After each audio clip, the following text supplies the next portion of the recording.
23 जून या जागतिक ऑलिम्पिक दिनाच्या मी सर्व खेळाडू तसेच त्यांचे पालक त्याचबरोबर प्रशिक्षक आणि या संपूर्ण ऑलिम्पिक मूवमेंटमध्ये सहभागी असणाऱ्या सर्व लोकांना या शुभेच्छा देतो।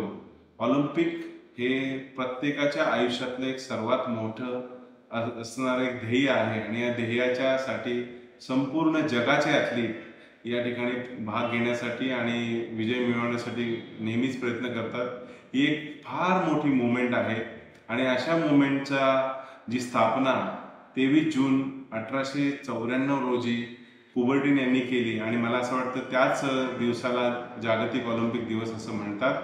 चला तर आपण सगळेजण एकत्र येऊया आणि सर्व मिळून हा जागतिक ऑलिम्पिक डे साजरा करूया आणि भारतातल्या सर्व खेळाडूंच्या वतीने आणि सर्व खेळाडूंना एक चांगलं उत्कृष्ट असं एक प्लॅटफॉर्म ऑलिम्पिकच्या द्वारे मिळावं आणि भारताचं नाव ऑलिम्पिक क्रीडा क्षेत्रामध्ये फार मोठं व्हावं हीच आजच्या या ऑलिम्पिक दिवसाच्या रूपाने मी सर्वांना शुभेच्छा देतो आणि निश्चितपणे येत्या पॅरिस ऑलिम्पिकमध्ये खेळाडूंना एक चांगलं यश मिळेल आणि खेळाडू चांगल्या मेडल्स घेऊन येतील अशी मी आशा करतो। सर्वांना मनापासून शुभेच्छा।